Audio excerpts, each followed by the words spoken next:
हरियाणा की हर अपडेट के लिए बेल आइकन दबाएं और सब्सक्राइब करें STV हरियाणा न्यूज। और वह उद्देश्य हमेशा समाज के लिए समर्पित होता है।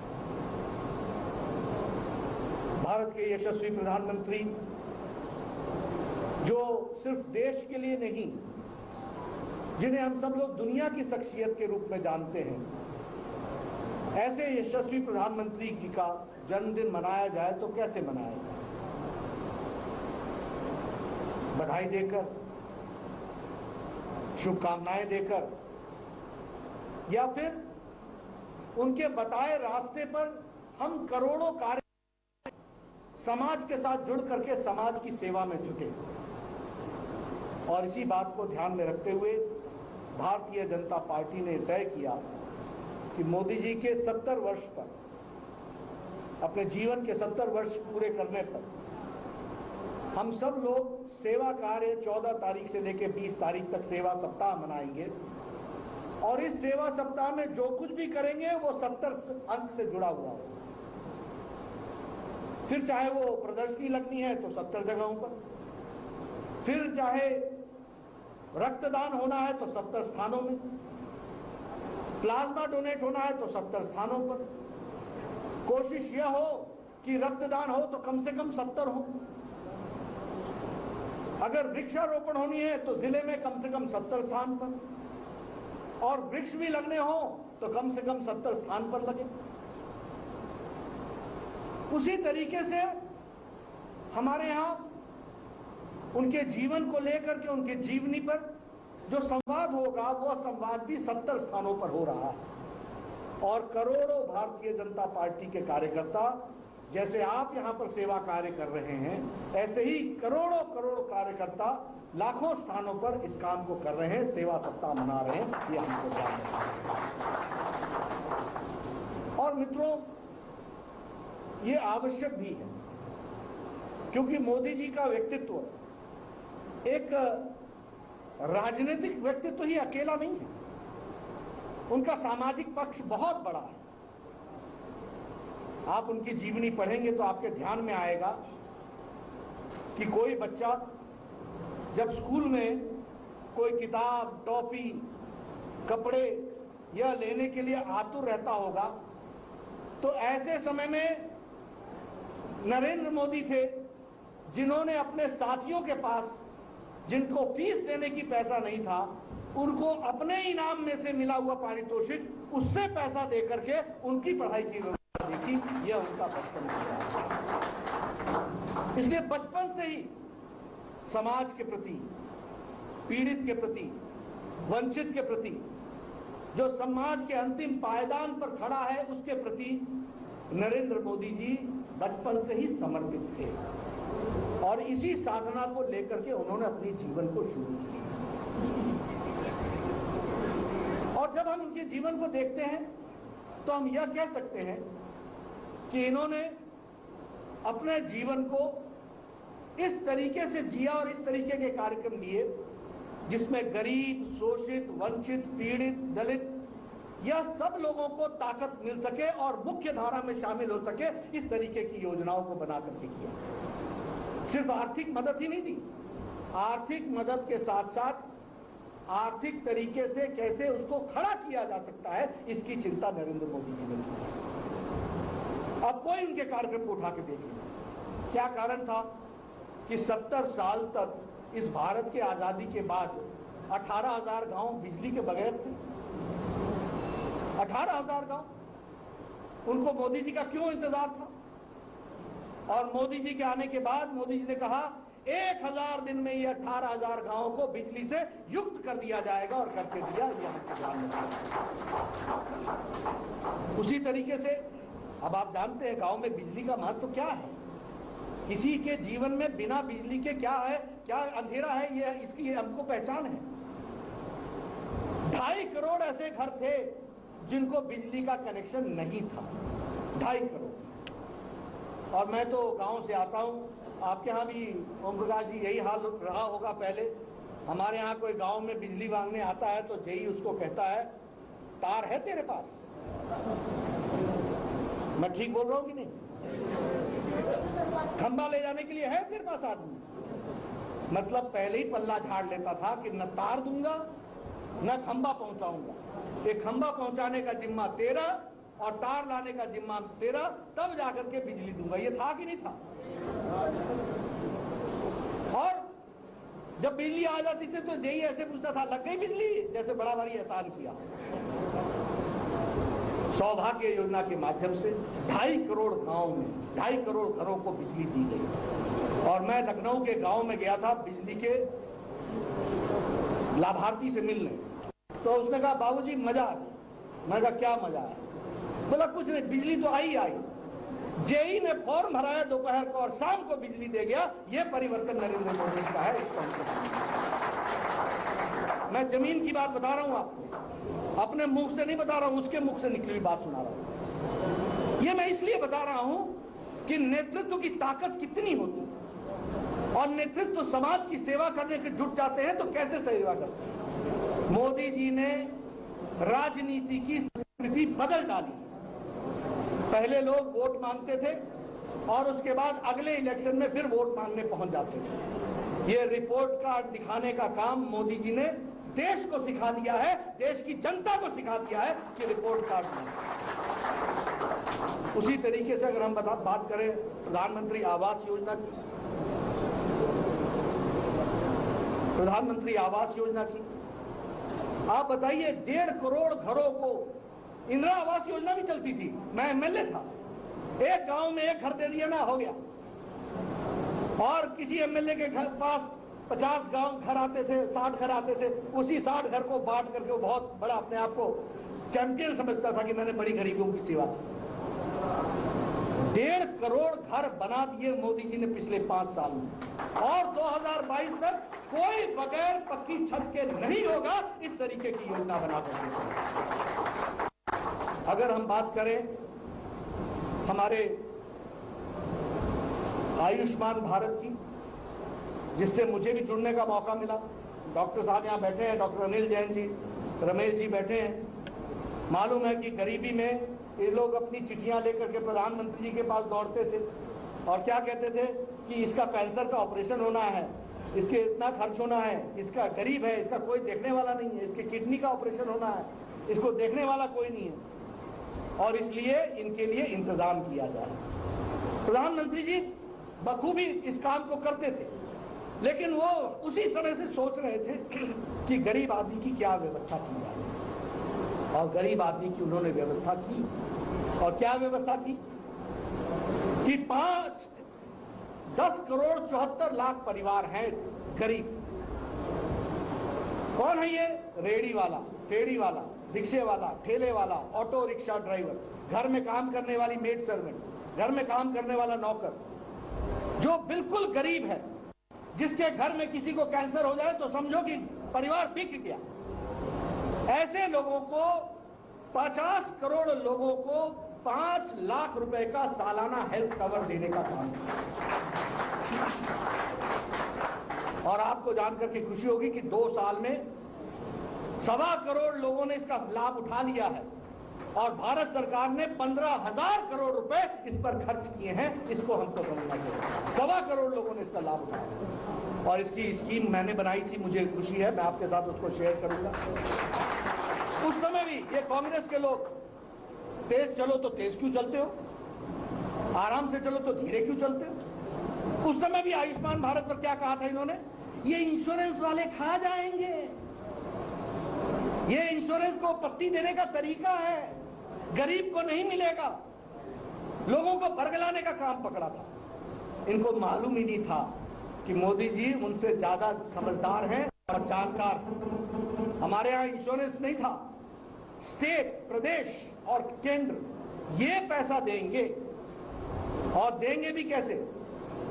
मोदी जी की एक चिट्ठी, उसमें बारकोड को किसी भी अस्पताल के उस उसके डिजिटल वर्ल्ड में जाकर के उसको दिखाना है। उसको जैसे ही दिखाएंगे आपके परिवार का पूरा नाम आ जाएगा, आपके भाई का नाम, आपकी बहन का नाम, आपके पिता का नाम, आपकी मां का नाम, सबका नाम उस पर आ जाएगा। उसके बाद जो लोग उस हॉस्पिटल में या किसी भी हॉस्पिटल में देश के चले जाएं, वो अपना अंगूठा लगाएंगे उनको गोल्डन कार्ड मिलेगा और उसके बाद वो देश के किसी भी अस्पताल में चले जाएंगे और अपना अंगूठा लगाएंगे, उनको पता चल जाएगा कि 5 लाख रुपए आपके नाम भारत सरकार ने रखा हुआ है, आप इलाज करा सकते हैं। ये व्यवस्था की है।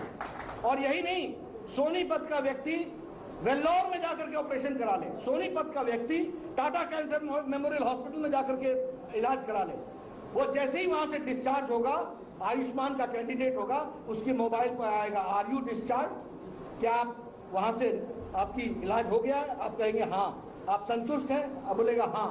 आप जैसे ही हाँ बोलेंगे, वो भारत सरकार का, मोदी जी का पैसा सीधा वहीं पहुंच जाएगा, उस अस्पताल को मिल जाएगा। यह व्यवस्था है। एक भी 15,000 करोड़ रुपए में 1 रुपए भी किसी ने टच नहीं किया है और लगभग 1.25 अरब लोगों ने इसका 1.25 करोड़ लोगों ने इसका फायदा उठा लिया। तो आप समझ सकते हैं कि मोदी जी की सेवा करने का तरीका और सेवा को आगे बढ़ाने का कार्यक्रम कितना अच्छा रहता है, कितनी दूर तक की सोच का रहता है। अभी ये कोविड लगा, सारी पार्टियां लॉकडाउन हो गई कि नहीं हो गई?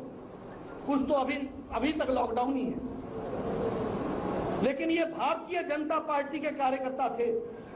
मोदी जी ने बताया था कि आपने बैठना नहीं है, सोशल डिस्टेंसिंग रखनी है, फिजिकल डिस्टेंसिंग रखनी है, लेकिन काम करना है और लोगों को, जरूरतमंद को मदद करनी है। मुझे खुशी है, हमारे कार्यकर्ताओं ने 25 करोड़ फूड पैकेट्स बांटे, 25 करोड़, 5 करोड़ राशन बांटा महीने का, लगभग 1 करोड़ से ज्यादा मास्क बांटे, सैनिटाइजर्स बांटे। भारतीय जनता पार्टी का कार्यकर्ता एक भी नहीं रुका। और भारतीय मोदी जी ने कोविड के दौरान सिर्फ इतना ही किया, उन्होंने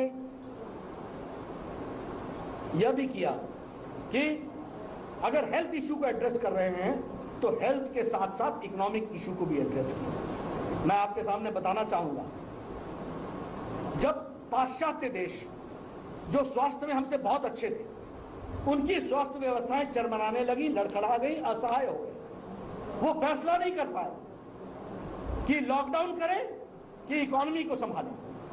लेकिन मोदी जी ने एक बोल्ड डिसीजन लिया, जान है तो जहान है, और लॉकडाउन लगाया। और लॉकडाउन की अवस्था में क्या किया? जहां एक भी पर्सनल प्रोटेक्शन इक्विपमेंट नहीं बनता था भारत में, वहां देश के उद्यमियों को जगा करके आज 4.5 lakh personal protection equipment PPE kit प्रतिदिन बन रहा है भारत में। यह हमको समझना चाहिए। वेंटिलेटर एक भी नहीं बनता था, बाहर से मंगवा रहे थे, आज 3 लाख वेंटिलेटर बने हैं, 3 लाख। उसी तरीके से एक भी कोविड का हॉस्पिटल नहीं था, आज 1600 से ज्यादा कोविड के हॉस्पिटल हैं, आज 12 लाख से ज्यादा बेड्स हैं, आज 50,000 से ज्यादा वेंटिलेटर युक्त बेड्स हैं, आईसीयू बेड्स हैं। ये देश को तैयार करने का काम मोदी जी ने किया। और फिर कहा, जान है और जहान भी, जान भी रहेगी, जहान भी रहेगी। तब लॉकडाउन धीरे धीरे उठाया, और लॉकडाउन उठाया तो उसके साथ साथ आर्थिक व्यवस्था भी की। बताइए, 20 करोड़ बहनों को उनके खाते में 500-500 रुपए 3 महीने तक पहुंचाया कि नहीं पहुंचाया? 1,500 रुपए, ताकि उनका चूल्हा जलता रहे। 8 करोड़ बहनों को मुफ्त के 3 सिलेंडर 3 महीने तक दिए कि नहीं दिए? ताकि उनका चूल्हा जलता रहे। 80 करोड़ की जनता को मार्च महीने से लेकर नवंबर महीने तक 5 किलो चावल या 5 किलो गेहूं और 1 किलो दाल की व्यवस्था मोदी जी ने की है। ये ठीक बोल रहे थे धनखड़ जी और अनिल जैन जी कि एक पूर्व प्रधानमंत्री बोलता था कि 1 रुपया भेजते 15 पैसे पहुंचते, और एक प्रधानमंत्री ने उस समय जब जनधन के खाते खोलने की बात कर रहे थे तो लोग मजाक उड़ाते थे, क्या मोदी जी ने पकड़ा जनधन खाता, क्या खाता? अरे इस जनधन खाते ने हमारे देश के 8 करोड़ 60 लाख किसानों के खाते में 2,000 रुपए किसान सम्मान निधि पहुंचा, बहनों के खातों में 500-500 रुपए पहुंचा दिया। ये अंतर होता है सोच का। दिव्यांग जनों के लिए 1,000 रुपए उनके खातों में पहुंचा दिया, ये जनधन खाता है, इसको समझना चाहिए। और कोविड के समय में जब कोई पोस्टमैन नहीं, जब कोई पोस्ट ऑफिस की जरूरत नहीं पड़ी, सीधे खाते में पैसे गए हैं और सीधे खाते में लोगों ने पैसे निकाले। मैं एक जगह पर खड़ा था, बहनें लाइन से लगी हुई थी, मैंने कहा यहाँ क्या कोविड के दौरान ये कैसे? बोले ये अपना जनधन खाते से पैसा निकालने के लिए आएंगे। हमें खुशी हुई कि प्रधानमंत्री मोदी जी ने जो सोचा, देखो जमीन पर कैसे साकार हो रहा है। तो ये सोच का अंतर, परिवर्तन का अंतर। और दुनिया की लीडरशिप ने कहा, doctor Tedros World Health Organization के डायरेक्टर जनरल हैं, उन्होंने कहा Modi has not only thought of health issues, he has also taken care of the economic issues of the poor and subsistence.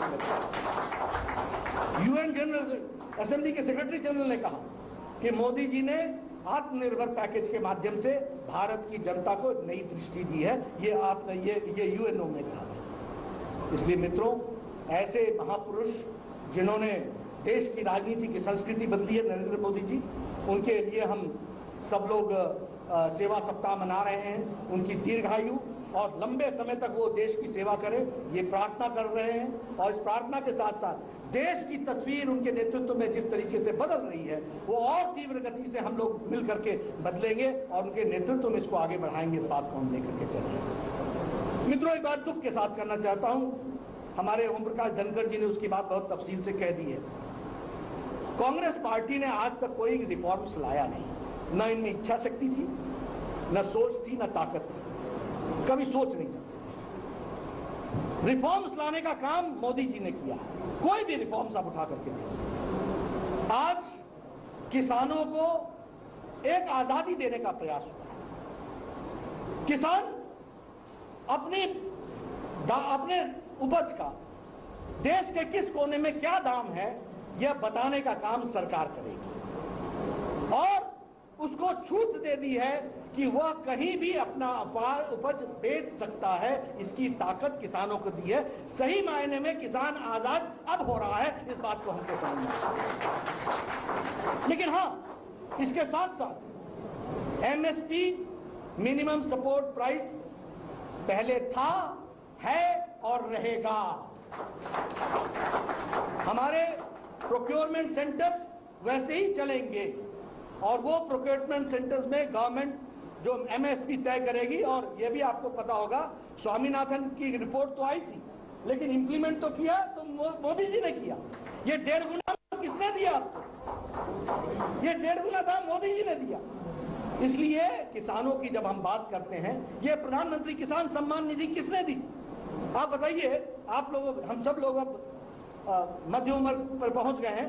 युवा काल से सुनते हैं किसान नेता, किसान नेता, किसान नेता। अरे काहे के किसान नेता? क्या किया किसान के लिए? किसान का काम किया है तो मोदी जी ने पहले गुजरात में और उसके बाद भारत में किया है। इस बात को हमको समझना है।